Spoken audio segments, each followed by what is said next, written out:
Okay. David, hello. It is such an honor to speak with you today. As former U.S. Comptroller and the author of America in 2040, you have been a leading voice on accountability, leadership, navigating complex challenges at a national level. And as a consultant, speaker, and executive coach focused on helping leaders and teams succeed through transformational leadership, navigating change, and building resilience, I'm really excited to explore how the lessons that you've shared can inspire and equip leaders in today's rapidly changing world. So, with that, let's dive into our first question. Thank you so much for taking the time to speak with me today. Good to be with you, Stephanie. I look forward to it. Go ahead. Excellent. So, my first question is surrounding transformational leadership. And as we both know, transformational leadership is about inspiring and empowering people to achieve extraordinary results. What advice would you give leaders looking to drive meaningful change in their teams or organizations while navigating the kind of systemic challenges you discuss in America in 2040? Well, first, let's talk about what leadership is, okay? And it's very different from management. Leadership is about getting things done with and through others. It is about looking ahead, seeing the trends, the challenges, the opportunities, taking affirmative steps to capitalize on the opportunities and mitigate the risk. Understand I use the word mitigate, not minimize, because it's an oxymoron. You can't maximize value and minimize risk. It doesn't work. Uh, it's not just what you do, but how you do it. Having an inclusive approach where you're receiving input from all different levels, not just within the organization, but from key stakeholders outside the organization, suppliers, customers, et cetera. And being able to rally people around a vision focused on outcome-based results.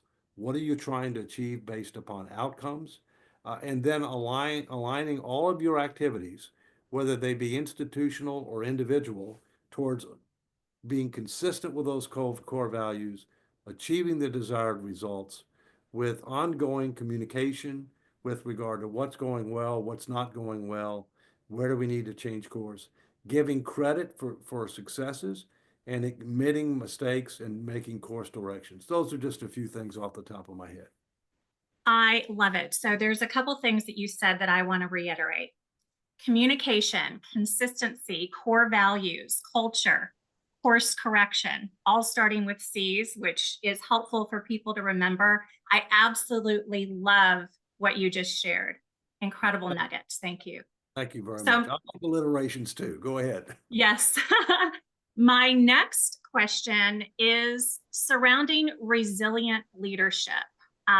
So, resilience, as we both know, just as humans, but particularly in leadership and with all of the change that organizations typically experience, particularly the last several years, right? Resilience is critical for leaders facing complex challenges. What practices or habits would you recommend to leaders who want to build their personal resilience and model it for their teams? Well, let me tell you, when you're talking about transformational change, which is really tough change, okay? And it's infinitely tougher in the government than it is the private sector. I can tell you that right now. And Elon and Vivek are gonna find that out here in the not too distant future with the Doge initiative. I think you have to understand that it goes from patience to persistence to perseverance to pain before you prevail. And Hmm. and transformational change doesn't happen quick. It takes years to make Yeah. transformational change that will stick and that will be sustained after the person or persons who led the effort leave the organization. And that's really the key. Is it still there years after you left? I'm pleased to say in the case of GAO, it is. 95% of it is, according to my successor, and I'm happy with that. That's incredible and congratulations. That's a testament to your leadership and applying, what we're spending a few minutes talking about here today. Thank you. And I loved the piece. Thank you. Now, another Very alliteration, memorable. but go ahead. I love it. I love it. It makes me happy. Yeah. Okay, so my next question is surrounding resilience again. So dovetailing off what you just shared and building a culture of resilience. So you've emphasized in your book, for example, the need for America to address its long-term challenges. What parallels do you see for leaders who want to build resilient cultures within their organizations, ensuring they can adapt and thrive amid disruption? So, you just shared some great insights with us. What else can you add to that to ensure that leaders can really adapt and thrive amid disruption? Well, first, every organization I've ever run, I got our people to agree upon a set of core values, beliefs and values, positive things about what we want to do, and things that we want to avoid.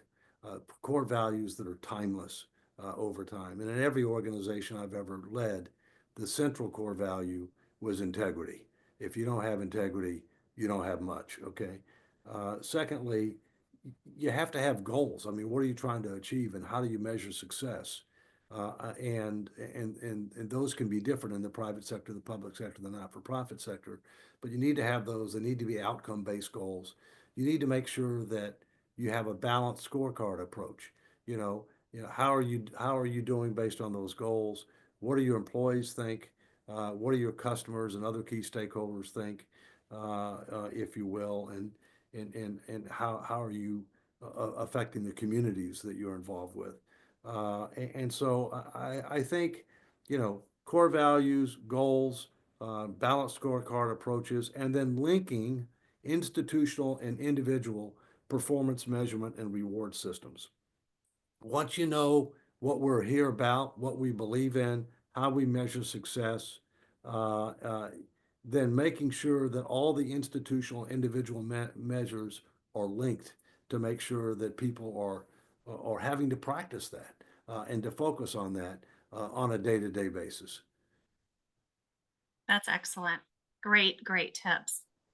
So I'd like for you to think about your very successful career, as a leader in multiple spaces. And for you personally on that leadership journey, can you share with our listeners one of the biggest challenges that you faced, both personally and professionally as a leader?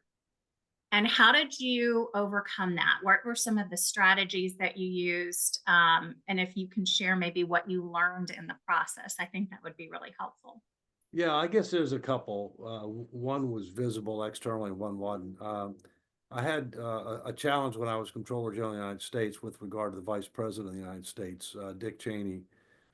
He wasn't cooperating on us being able to gain access to certain information that the Congress had asked us to gain access to. I won't go into the details. He was intransigent. I tried to talk reason into him. He wouldn't budge, and I had to sue him. First time in the history of the country that a Comptroller General had ever sued, period, much less the Vice President of the United States.